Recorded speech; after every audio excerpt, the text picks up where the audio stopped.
welcome to Does the Team Think?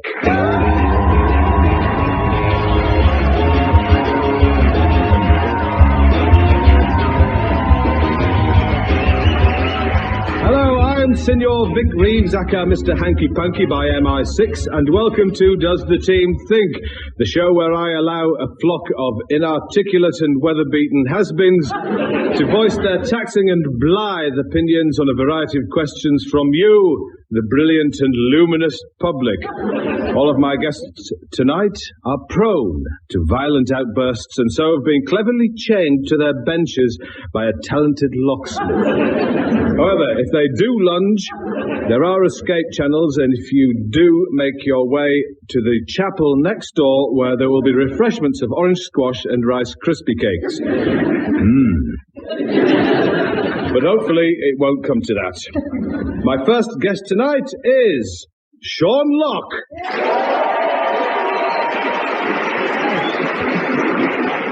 Sean is variously known as the Moisturiser, Mr. Juicy, or Tearful Tim in this parish. Due to his prodigious skills of weeping onto pensioners' skins and reviving their youthful skin. He earlier sobbed onto my aged plums, and I eagerly await the results. Next guest is Suggs.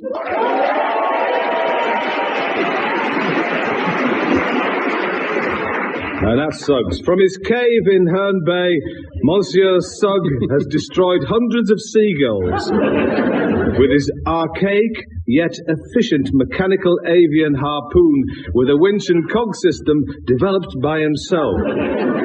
So hailed is he in the ruin of these monsters that he's been awarded the title of Seabird Colour General by the townfolk and has a special cap, which, sadly tonight, is at the dry cleaners, following a revenge attack by a guillemot. Next, we've got Patrick Kielty.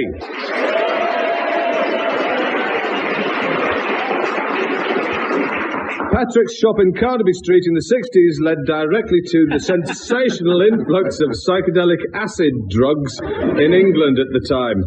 They came, he tells me, from a well beneath the shop, which he found whilst looking for gold.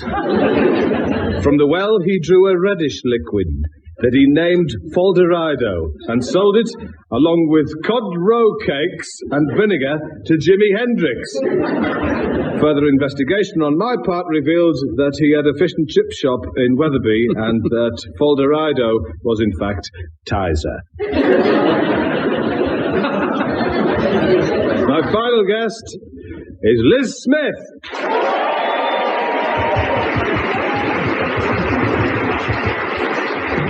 Liz, in her youth, was the strongest woman in Britain. At her peak, she pushed Anglesey out into the Atlantic with one unsandaled foot. The island flowed on towards the New World and is now known as Manhattan Island. And if anyone's interested, the Isle of Anglesey, as we know it now, was replaced by a knob of butter. So, without any further ado, let's have our first question. And the question comes from, is that a lady or a gentleman? I can't tell. A gentleman there with the complicated face. Thank you. My name's Michael. The question is, what does the team think is the most annoying characteristic in other people? What is the most annoying characteristic in other people? I think it's annoying when people pour boiling oil over you when you're trying to enter their castle. What do you think, Sean? Yes, times have changed, haven't they? Have they? Yes, that's really a problem for me in my day-to-day life in the big city, but... Being a peasant? Yes. No, I would say hands. That's an annoying trait, isn't it? The hands of other people, they do a lot of damage, they interfere with your life. I'd really like to get rid of hands. Well, I think there's too much kissing. and all from strangers.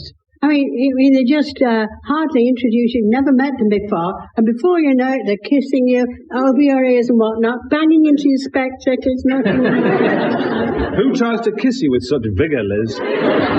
Anybody who doesn't know me. What about you, Patrick? You seemed like you wanted to say something. Probably the most annoying trait is people who confuse traits with body parts and things like kissing, which aren't really a trait, are they? I hate to be. Call it a trait. What, kissing? I would say kissing is an action. Just a bad habit. I hate really pedantic people. Yes, Those pedantic paddies.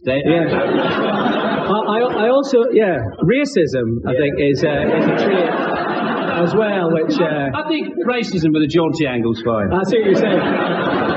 Yeah. Being half Mick myself, I think I'll get away with it. But, more spuds! Is it annoying? Being kissed? By strangers. Do they use the tongue? Yes. I dislike that more than anything. Thought as much. I feel I have to add something to this, and it's that it's being tongued on both sides of the face, or one side or the other. It's the problem, isn't it? Oh, I see, Suggs. I see what you mean. Someone's got two tongues. Well, you get...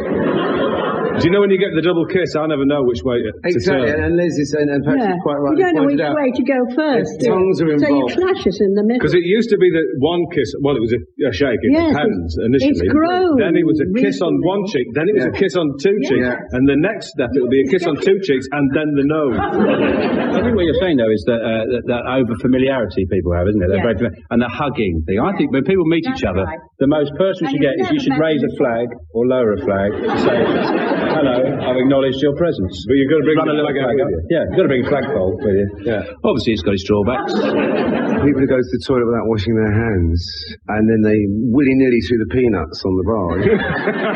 There's all sorts of things. There's an endless list Well, of surely things. they should wash their as well, then. They should watch their peanuts. But not washing your peanuts after you've been to the toilet. Watching your peanuts. Yeah. Always wash your peanuts. Well, they've not washed when you've been to the toilet. The least you can do is rinse them. Okay, well, the next question is from the gentleman there with the bag of offal. My name is Tim, and if the team were to go on to Friends Reunited, is there a school friend they would really not like to meet again? Is there a friend they would not like to meet again? Well, Suggs. I was inveigled onto this site. There was nobody from my class, because nobody in my class at school knows how to use a computer. So there's nobody I wouldn't want to meet, because there's no chance of ever meeting them. Liz, what about you? Have you ever involved yourself in this site? I wouldn't like to go back and see that big fat girl Nina again. Oh, not Nina. She had great long plaits right down her back, and she rode a bike. And I rode a bike, you see, and I rode up behind her, and I hated her plait, so I felt really vicious, and I thought I will ride into her, and I'll knock her over, you see. So I speeded up the bike, and I rode into her, and I fell over. So I wouldn't like to think of that sad memory again, when I came off worse. You wouldn't like to meet Nina again? No. Perhaps you could have... Big fat Nina. Let's just say that again, all together. Big fat Nina. Write that down. Yeah. No, that's cleared me now. Goody. Do you feel cleansed? Yeah, I'm cleansed. Good. Yeah. So, Patrick, what about you? I do not agree with the concept of Friends Reunited, because if they're your friends, then you don't need to be reunited with them. And basically, Friends Reunited is just a website for people that have achieved more in their life than you, and they actually then want to meet you, so they can go, look how good I'm doing. Sean, I'm going to ask you. Well, I actually liked most people in my school. I was trying to think of anyone I really, really hated. I actually liked them. In fact, it was a requirement entry in my school. It was called the secondary school St John the Baptist No I was talking to my dad about it. Yeah. He's about 75 now, and he said, that'll be interesting. He said, I'd like to go on Friends Reunited. And I said, Dad, to be fair, you'd be much better off with a seance. Right, well, that's. I think we've cleared that subject up. And the next question is an email from Jeff Higgins, and he says, does the team sing in the bath or shower? And if so, what? Now, I don't often sing in the shower, but I do recite poetry, and last week I did Paradise Lost. I was in there for 3 days. Liz, what about you? Do you sing in the bath? Oh, I don't sing in the bath, because I bath very late, usually about 12:30, and I'm surrounded by a lot of At night? old people. At night, yeah. I can't disturb them. Hang on, so you're in the bath at 12:30 at night, surrounded by lots of old people. Yeah. She charged them tickets to what?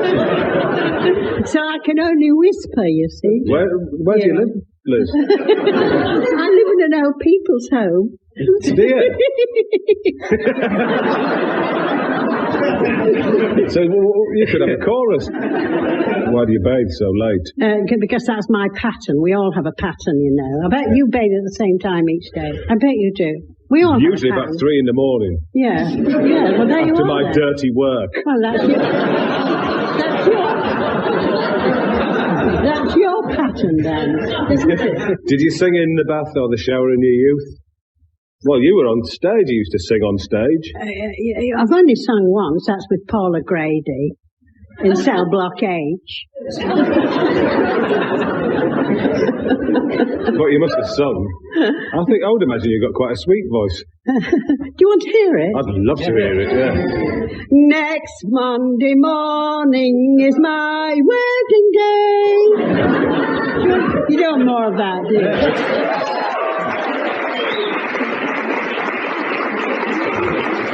That's when I used to sing in music halls. I used to sing in music halls. And I knew you because you told me you used to sing in music halls. Yeah, I did. So that's it. Well, it's a brief midnight bath there for Liz. Brief What about you, midnight Patrick? bath. I sing country and western in the bath. Oh, yeah. Because I think when you're lying down, you really need something more sedate. And I sing hip-hop in the shower. Because standing up, if you want to have a quick shower, that sort of gets you hip-hopping. Is it? And a bit of Jay-Z, whereas it'd be more Willie Nelson in the bath. A bit more Brokeback Mountain in the tub. A bit more Brokeback Mountain. I sometimes visit old people's homes late at night to see if I can share a bath with somebody. So what sort of country and western It's do you difficult sing? to sing hip-hop, though, isn't it? I think you I'm can sing getting hip-hop. pedantic. I think you can sing hip-hop as well. I think you're showing your age there, Suggs. Go on, sing us some hip-hop then.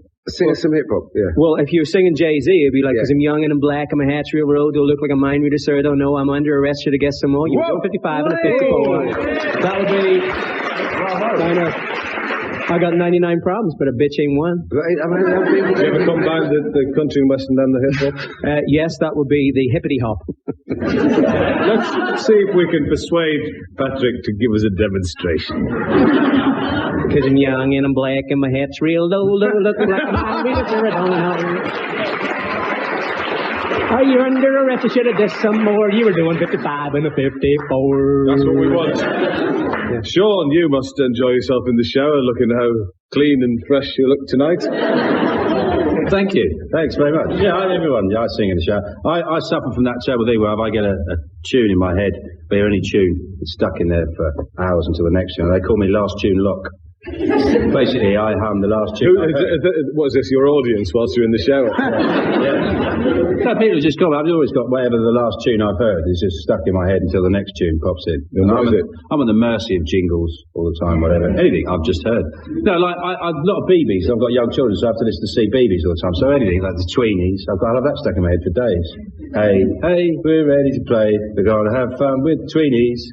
It's a good song, isn't it? I could murder those little phone buggers. I really What about you, Suggs? You must sing in the... Just say to me, what's the first song that comes into your head, Suggs? What's the first song that comes into your head? The night I played Macbeth. Sing it. It goes, they made me a present of Mornington Crescent. They threw it one brick at a time. Let's see what... Oh, is that it? Sorry. I was expecting more. I know, there is more, and it's great. Well, I think we've cleared that one up. We'll take the next question, and it's the lady, or what am I looking? Oh, it's a lady down there waving the hand grenade. What's your name, and what's your question? Hi, my name's Katie, and the question is, what was the team's first job? What was the team's first job? Well, my first job was changing the light bulbs in the Royal Albert Hall. I got the sack after I picked up the wrong box and screwed in 3,000 pairs. Can you believe it? Patrick, what was your first job? Foreman at the Royal Albert Hall. That was you, exactly. It was me. My first job was a landscape gardener in Los Angeles. Honestly? Honestly, yeah. Really? I landscaped for 3 summers out there with 4 Mexicans and me. And whose garden did you landscape? I put the lawn in for the man that wrote Die Hard, and I also replaced the privet of Jane Seymour. That's fact. So your first job was getting involved with Jane Seymour's privet? Yes. I also put quite a good irrigation system in for her. Did you? I did. So what sort of a hedge did Jane Seymour get? Jane basically took out. She had some low plants to the back of the house, which she wanted to replace with a bigger hedge. But clearly, if you want to get that knitted together, you have to sort of put it in at a lower height. I'm assuming that it's probably the height she wants it now. Yeah, good. Yeah. Well, that was very interesting. You asked. Sean, what was your first job? My first proper job, I worked cutting grooves in flanges for pipelines. My first job. Yeah, it's funny how I came about it actually, because it wasn't what I planned to do at all. I went to see my careers officer. Cutting grooves is he not said, a "What do you want to do?" term, And I said, "Well, I'd quite like to be a lawyer or a journalist." And he said, "There's a vacancy for someone cutting grooves in flange pipelines down around the corner." So I did that, and he just basically put a flange in, and he had a gear cutter. What is a flange? Yeah. A flange is how you It's connect. a lip, Patrick. A kind of lip. A lip on a It's how pipe. you join. You know, you have a That's what I'm pipeline. saying. I You mean, can't a have flange. Hold on, excuse me. joints in between pipelines. I'm the flange expert. I know more about flanges than You you. called me the flange kid when I was working it. Sorry, what you I was going to say, doesn't a flange sort of inherently have a groove in it? Do you know what I mean? Yeah, No! Yeah. They don't grow. It doesn't grow with it, because someone has some. But when you're cutting grooves in flanges. Some 16-year-old's got to cut the groove in there, hasn't he? But listen, because when there's a flange, not a flange then? I mean, is a flange... It's a brick or a house or a... What do you mean? I mean, a flange has to have a groove in it in order to be a flange, does it? All right, I helped it become a flange. I helped a steel disc on its journey into flangedom. I gave it life. I gave it flangeness. I know. Before it was just a piece of steel handed to me, and I breathed into it its flange possibilities. I said, "Go, little disc, be a flange. Visit the space between pipelines, wherever thee may wander." Who would have thought there'd be such poetry in flanges? Suggs, what did you do? No, I worked at a butcher's, and I used to go and have to wash these great big metal trays out the back yard with cold water. You have to scrape the lard off, the fat, whatever. It wouldn't go, of course, with cold water. It doesn't go with cold water. So I'd have to go in and make sausages and hamburgers and all that. And I remember one time I cut off my forefinger and I wrapped it up in a packet of sausages. You cut it off? And I didn't notice till I got home. Completely? Yeah, and I had to try and find out who I'd sold it to and get it back. No, I got it back in the end, which was great. Liz, what was your first job? They declared war. So I thought, well, I'll have to go. And I did. So what did you do? I joined the Navy. I joined the Navy to see the world. Oh, what did I do?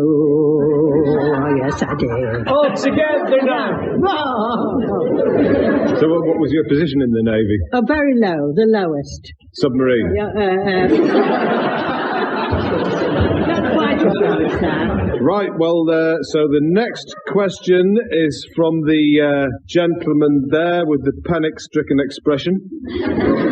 Hi, my name is Dave, and I would like to know what the team's vision of hell would be. What is the team's vision of hell? Mine would be living in a festering swimming pool with thousands of Mariah Careys and their associated poodles.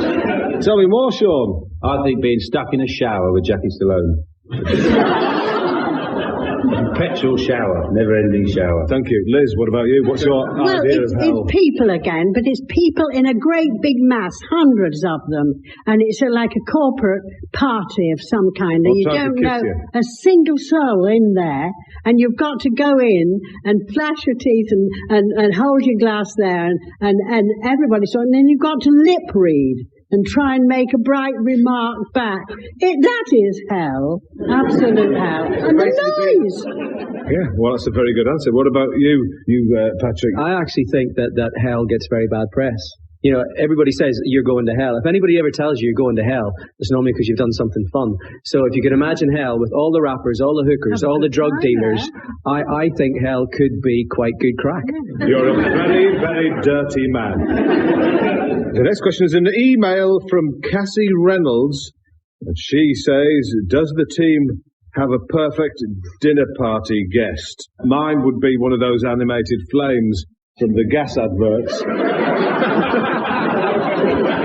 The main reason being that I could fart all night long without being detected. What about you, Sean? I'd like Quincy. Oh, TV's Quincy. why didn't I think of Quincy? Yeah. Just so I could ask him exactly how many episodes he made. Because every time I turn the television on in the afternoon, it's Quincy again. See, every third one seems to be the same one. I reckon they only made 3. So it's CBeebies in the morning and Quincy in the afternoon. You can kind of plan out Sean's day, really, can't you? Bill and Quincy. Ben, and then Quincy. That'd be nice. What about you, Liz? Someone who left early. Very good. Not someone who stayed on while you were still falling asleep over the table. What about you, Patrick? I don't know.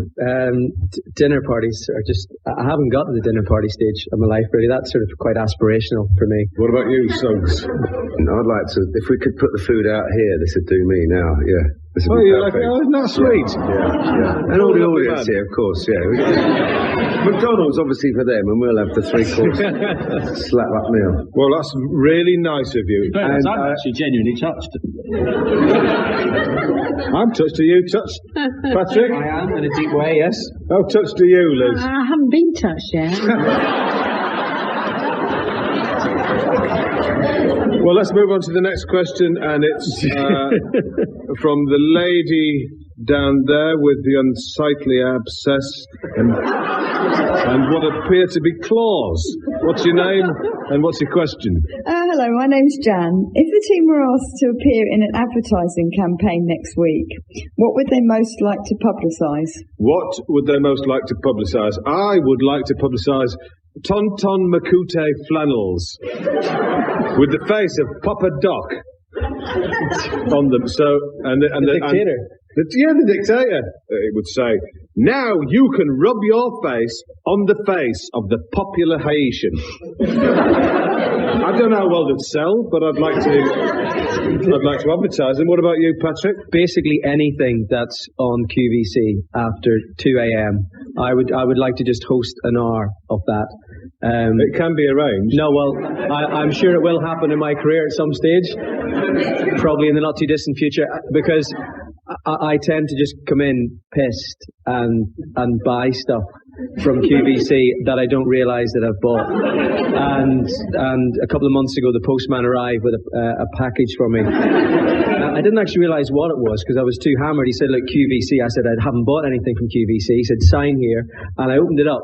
And I had an ab working kit that plugged in. You know, one of those ones that can zip, and so you can watch TV. So I can watch TV and strap it onto your fat, and you go to bed. That was Herculean. That's it. I thought I needed that, and it was accompanied with a speed reading kit. So anyway, Sean, what would you like to advertise? Well, I don't do adverts for 2 reasons. One is, as a stand-up, people have got direct comeback to you. So, say for I did an advert for toasters, I could be at a gig and someone could bring their toaster on and go, this toaster's it's your fault, fix it. So, you're directly liable for whatever you've advertised. That's why I don't do it. If you did a voiceover for Churchill Insurance and you crashed the car, they'd come back to you. Yeah. Right. What about you, Liz? What would you advertise? Well, my advert would say, never peel potatoes. And that is good advice. Think of the time that would be saved in this country if potatoes were never peeled. And apart from that, they're much better for you. And all the goodness is under the skin. So my message tonight is never peel a potato.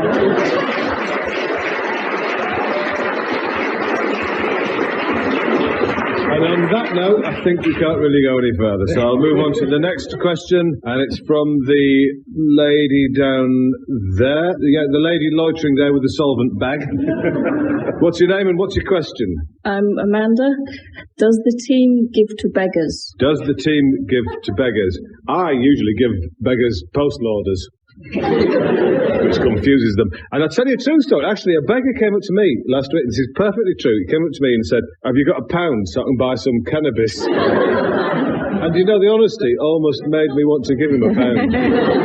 But that's good, because if they're honest, I'll definitely give. If he says, you know, I'm a bit sloshed and want a few more quid, I'm sorry I came up to you like that earlier, actually. Yeah, well, I gave you the money. Good advice for beggars coming from the team tonight. Well, for starters, if they want money, they shouldn't sit. They should stand, dance or something, do a few tricks. Yeah.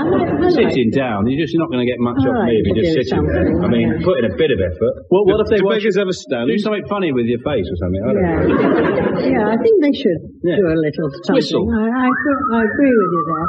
But I'm afraid I only give to people with dogs. Really? Yes, and usually I give them a tin of dog food. What you just happen to have in your bag? And they look surprised and disappointed. Liz, do you pass on your potato peeling advice as well? Well, I do, and they take it very seriously. Suggs, do you give to beggars? Yes, I do, yeah. If I'm drunk, they get loads of money, and when I'm sober, they don't. Would you ever kick a beggar? Would I kick a beggar? I have to He's got admit, very quiet, hasn't he? I think that means yes. No, I wouldn't ever kick. He's trying to remember how many times he's kicked a beggar. But no, there was a fella with a bit of cardboard that said change, and I said, well, go on then. Metaphorically, I was kicking him there, was I? Anyway, we'll move on to the final question, which is my question. Simon Cowell's hair is the closest human example of a bear's arse. Can the team think of examples of other well-known people's hair resembling animals and their parts? Patrick. Jonathan Ross's hair looks like the tail of a Shetland pony. Oh, sweet. Terry Wogan's hair is made from the tail of a Shetland. He actually has a Shetland pony actually stood behind him. Is that what it is? His tail just brushed over. Just like My Little Pony with... Yeah. If he moved to one side, the pony would be revealed. Oh, no, yeah. So if Terry Wogan moved like that, you just see a pony. You would, yes. Which is why he's so static. Liz, what about you? Well, I don't even know what Simon Cowell's hair looks like, really. Suggs, what do you think? It's just so fortuitous that we're on the subject of ponies, because my quite natural answer to that question, and the only question that's made any sense to me all night, is Elton John and My Little Pony. My Little Pony, skinny and bony. No, they had a little tuft of hair, My Little Ponies. Do you remember? I mean, our kids, my kids when they were young, mad on My Little Ponies, and they had this very unreal little tuft of blue hair that stuck out the top of their heads. And what's that going to do with Elton John? Well, he reminds me of My Little Ponies. Have you got any thoughts on this subject? I always think Mick Hucknall looks like a permed fox. If you permed a fox, yeah, it would probably look a bit like Mick Hucknall, wouldn't it? Which I actually think is the right kind of thing to do to foxes than hunting them, perming them. If you just permed them, you wouldn't kill them, and they wouldn't go out killing sheep because they'd be too embarrassed.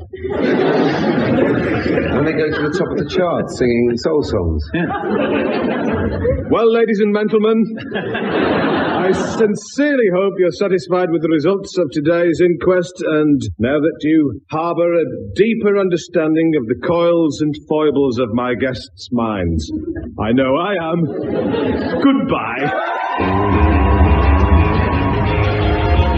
That was Does the Team Think with Vic Reeves and this week's guests, Suggs, Patrick Kielty, Sean Locke and Liz Smith. It was written by Vic Reeves and was produced by Paul Russell.